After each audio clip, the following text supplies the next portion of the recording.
Jamen, altså, jeg hedder Steffen Rasmussen, og har jo siden jeg var 18 år gammel lavet forskellige projekter og været selvstændig og fundet ud af, at socialt iværksætteri og arbejdet med mennesker er det svært, at det, som giver mig mening. Og har så stiftet det her paradigmeskiftet nu, hvor jeg går og afventer de sidste svar på fondsmidler og forhåbentlig åbner dørene 1. januar, 15. januar til nogle unge, der har det svært. Og så er jeg ligesom i gang, hvis det lykkes. Hvorfor hedder det paradigmeskiftet? Det er et godt spørgsmål. Det er fordi, at jeg har i mange år arbejdet med sårbare, og jeg har lavet noget på Fundamentet, som jeg åbnede i 2012-13, og det er der stadig den dag i dag. Jeg har bare givet det videre. Og i mit møde med jobcentre, systemer og mennesker, der har det svært, der tror jeg, at jeg har indset, at der virkelig er brug for et paradigmeskifte i måden, man arbejder med mennesker, der har det svært. Altså systemets møde med folk, der har brug for hjælp.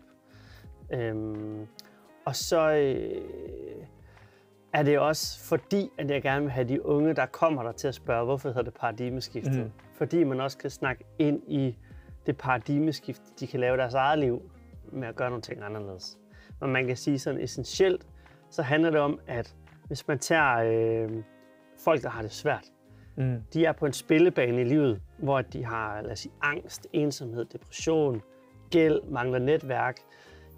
Og der er en spillebane, der hedder at overleve mentalt og finde ud af, hvem er jeg, hvad skal jeg, få penge på bordet. Så er der systemet, som egentlig er lavet til at hjælpe de her mennesker. Jobcentret, som jo typisk der, de unge kommer, fordi de får udbetalt en ydelse hver måned. Det har en spillebane af lovgivning, regler og rammer. Så mange møder skal vi holde. Du skal være i gang med et tilbud, du skal gøre sådan og sådan og sådan. Så der er 2 spillebaner, som skal fungere sammen, og det gør de ikke. Altså og derfor har jeg jo fundet ud af, at alle de her frivillige sociale tilbud, det er ligesom limen, der kan binde lidt sammen. Men at det, jeg har lavet før, fungerede til dels. Men hvis jeg lavede noget, der kunne noget mere med undervisning, altså lærte de her mennesker nogle skills, frem for bare at hjælpe dem med at få det bedre, så tror jeg, jeg kan komme længere med dem. Så det er en lang forklaring, men paradigmeskiftet er i sin essens en slags skole for unge, der har det svært, hvor de lærer nogle helt bestemte ting, så de kan komme videre. Ja, fordi jeg ser det jo også navnet, men også virksomheden på 2 forskellige planer. Sådan, der er det her paradigmeskift, som er for det sådan lidt mere sociale, samfundsmæssige plan. Men så er der måske også for den enkelte person, altså at man skal finde sit paradigmeskift. Lige præcis. For det er det, jeg gerne vil, at hvis du kommer ind og har siddet i x antal år og følt, at du ikke kan noget som helst, eller du ikke har fået opbakning. Lad os nu sige, jeg har en linje i det her projekt, der hedder Level Up Gaming and Technology, som er til unge, der gamer rigtig meget derhjemme, er isoleret, måske har de angst, de er ensomme, men de kan bare det der. Altså, de kan bare fyre den af på Counter-Strike eller Call of Duty eller hvad det er. Dem gad jeg godt lave noget til. Så i stedet for at se det som at gaming er noget skidt, det skal du væk fra. Jeg siger, fedt, lad os game, lad os tage til turneringer, lad os blive de bedste. Men lad os også finde ud af, hvornår gamingen styrker dig, og hvornår den skaber diskrepans, hvornår den ikke er oplagt, hvornår den isolerer dig fra et eller andet. Lad os finde ud af, om der er noget i det her, du kan. Og for mange af dem, når man snakker paradigmeskiftet, så kan det være, der er en, der tænker, det er ret fedt at lave 3D, eller jeg gad godt lave spil engang. Jeg gad godt være softwareudvikler, men Og så er det, at mens du har et schema ved os, hvor vi har e-sport, og vi bliver gode, så er der altså også x antal timer, hvor vi skal snakke om gaming og dig, psykologien i det, og der er x antal timer, hvor vi skal ind på kodning på 3D. Og når du så finder noget måske, og tænker, det er spændende, så har jeg et kæmpe netværk klar af erhvervsfolk, folk fra erhvervslivet inden for de ting, som så har sagt ja til at være mentor, hvor det ikke handler om, hvordan du har det, men bare handler om den her opgave. For eksempel en 3D-designer, som siger, lad os mødes hver uge, og så får du nogle lektier, indtil du bare er spidset til det her og kan komme ud på arbejdsmarkedet. Ja. Hvor nemt eller hvor svært er det at engagere folk i den retning? Altså fordi jeg kan tænke mig til, at gaming, den er sådan rimelig nem. Hvis det er, man synes, det er fedt, så kan man jo sidde der 16 timer om dagen. Men ligesom at kunne få lavet det her paradigmeskift på en eller anden måde, og få dem over i noget, der måske er lidt mere konstruktivt.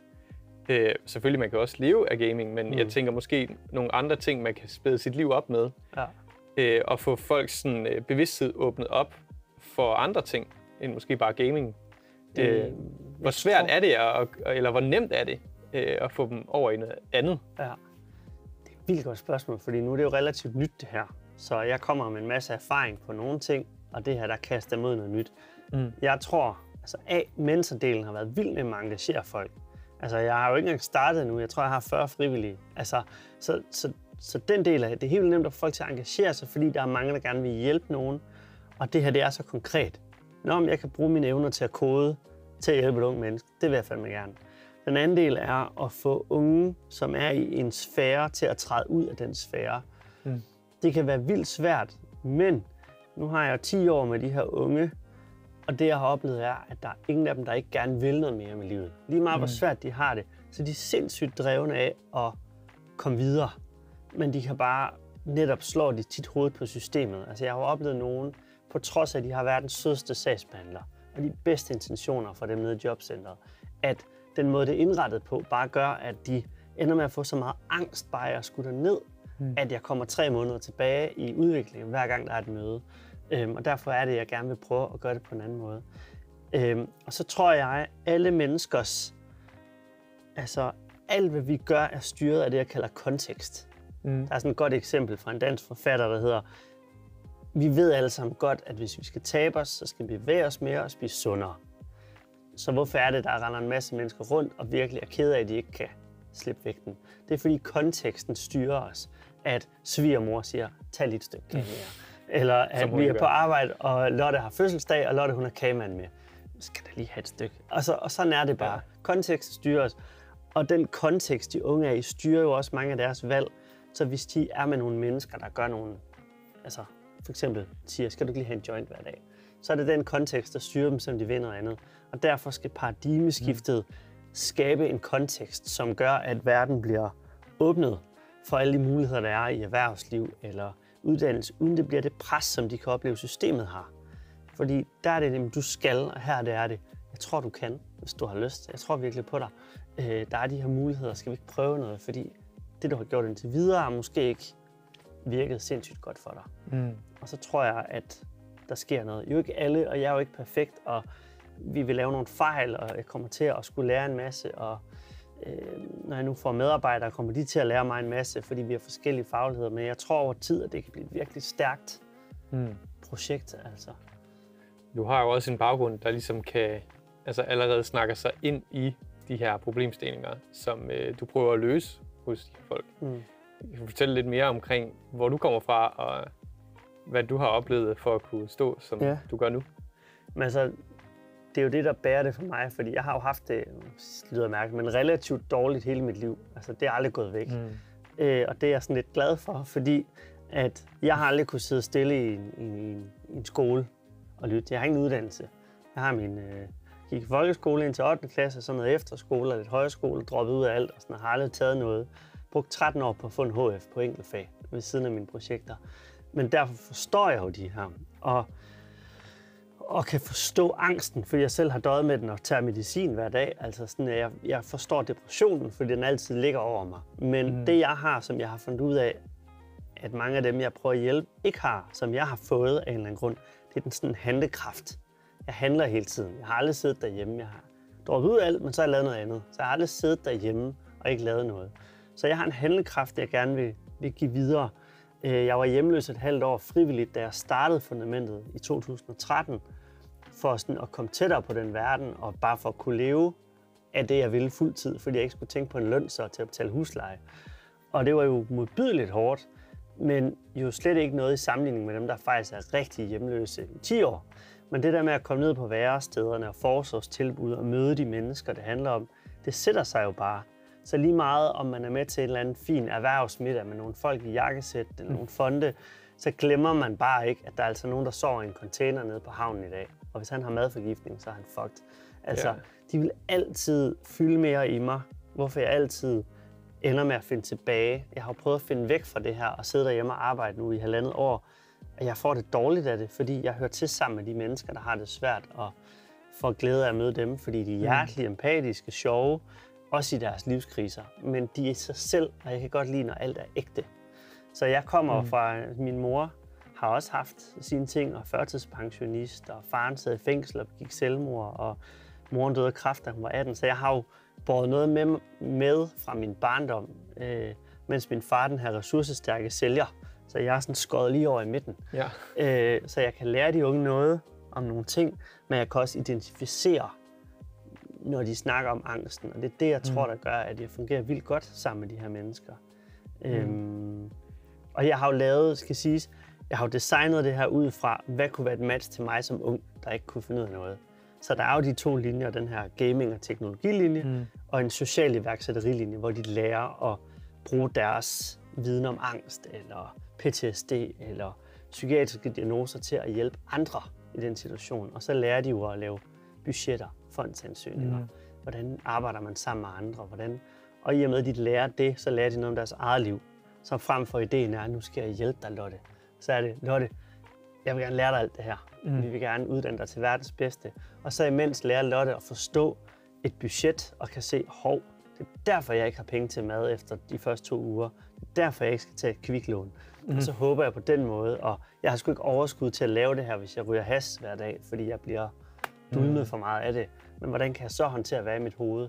Det kan godt være, at jeg skal høre efter, når de bliver ved med at foreslå en psykolog. Altså, så der bliver sådan en indsats igennem uddannelsen. Det tror jeg kan noget. Vil du sige, at paradigmeskiftet er lavet til dig selv for 20 år siden? 100%.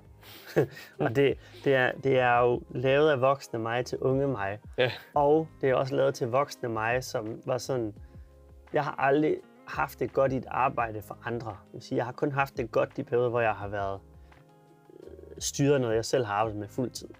Men jeg vil gerne kunne være i det i lang tid. Så tænkte jeg, hvad går jeg op i? Jeg er en nørd. Jeg elsker gaming, jeg elsker serier, film, retro ting, alt sådan noget. Jeg elsker nips, og jeg elsker ledelse, og sådan går meget op i, hvordan arbejder man med mennesker, hvordan styrer man. Jeg elsker at hjælpe mennesker og være sammen med dem. Blander det hinanden, og jeg elsker iværksætteri. Så hvorfor ikke sætte det sammen i en kobling? Og så har jeg jo på den måde skabt mit eget drømmejob, hvor jeg kan finde mening og forhåbentlig ro i mange år frem. Og hvis ikke, så har jeg prøvet. Altså jeg har arbejdet i døgndrift, siden jeg var 18-17 år gammel, hvor jeg begyndte at arrangere koncerter. Og jeg kan også mærke, at jeg allerede i en alder af 39 kan snart ikke mere. Så nu skal jeg have noget, der fungerer, og jeg kan lave i lang tid. Og hvis det her det ikke virker, jamen, så skal jeg bare ud og have et normalt arbejde, om det så er på et lager. Så har jeg prøvet, men jeg ved, det giver så meget mening det her, og jeg tror på, det lykkes. Men det skal det også, fordi det er jo også noget med økonomi og altså, få livet til at hænge sammen. Altså kunne få løn for sit arbejde. Ja. Kan du fortælle lidt omkring de dynamikker, der så sker inde i virksomheden? Altså, nu snakker vi lidt omkring de her matches, som du laver imellem mennesker.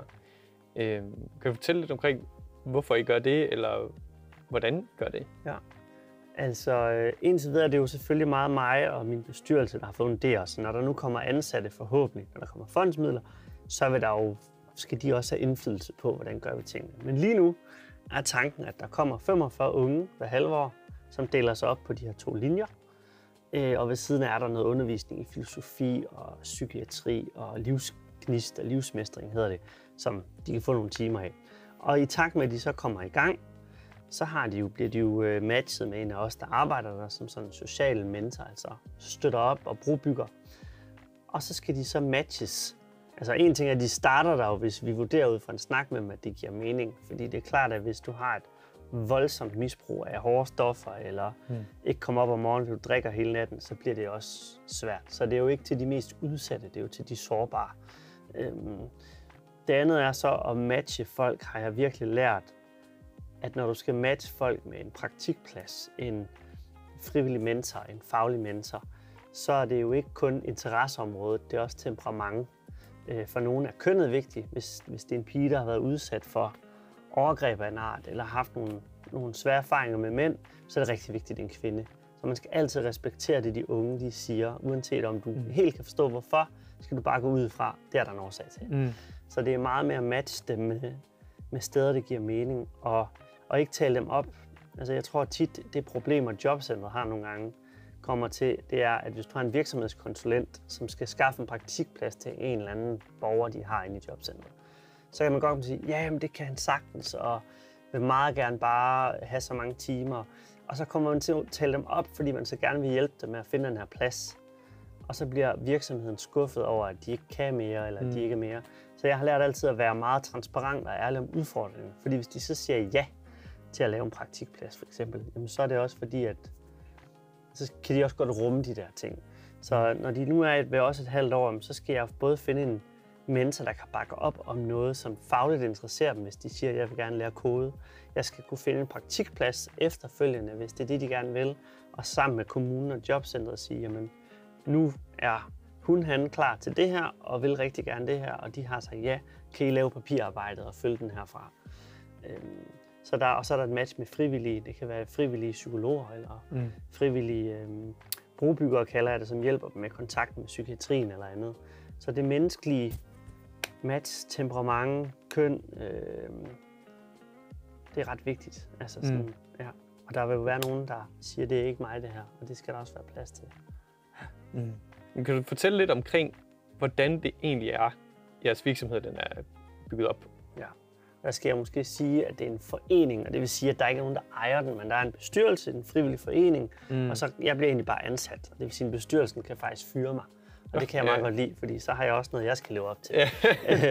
Det er godt at have en ledelse, som er efter en. Men nej, det er jo det, der er lidt spændende, at det er en forening, hvor man har et projekt, så har vi søgt fondsmidler for forhåbentlig positivt svar her fra 1. oktober og frem. Det ved man jo aldrig. Hvis vi får det, så er vi dækket i 3 år til at lave de her indsatser. Og derefter skal det ligesom være selvkørende. Og det skal det ved, at hver plads koster x antal 1000 kroner for at der er en ung. Og de har jo ikke råd selv. Så ideen er, at virksomheder køber x antal pladser om året til unge. Og så kan de få lavet deres ESG-regnskab på den måde. Så de siger, fint, vi vil gerne købe 5 pladser om året, og så håber vi også, at vi får nogle gode teknologitalenter, som kommer over til os i Google. Men det kan også være, at det er bare en del af deres velgørenhedsting. Så jeg ved ligesom, at jeg skal på sigt sælge 45 pladser hver halve år til virksomheder. Så de skulle helst bindes over lang tid, sådan at så kører det bare. Men det andet er jo også, at jeg jo selv har satset alt, kan man sige. Jeg har taget et lån i banken nu, fordi jeg tjente ikke nok mere. Enten skulle jeg have et job, eller skulle gøre det her. Prøvede at komme på dagpenge, det kunne jeg ikke. Fordi så skulle jeg lukke, jeg har nogle bøger, jeg har udgivet. Alt skulle lukkes, og så måtte jeg ikke have den rolle, jeg havde i det her. Hvis jeg ikke har den rolle, kan jeg ikke skabe mit job. Så systemets regler modarbejdede mig lidt. Så lige nu er jeg uden noget, som rigtigt har taget lån i banken, og har jo også satset alt, og jeg er jo far og sådan noget, så det er ret vigtigt, at jeg også har en sund økonomi i familien. Jeg har aldrig tjent meget på det her, det gør man ikke, men bare jeg kan overleve.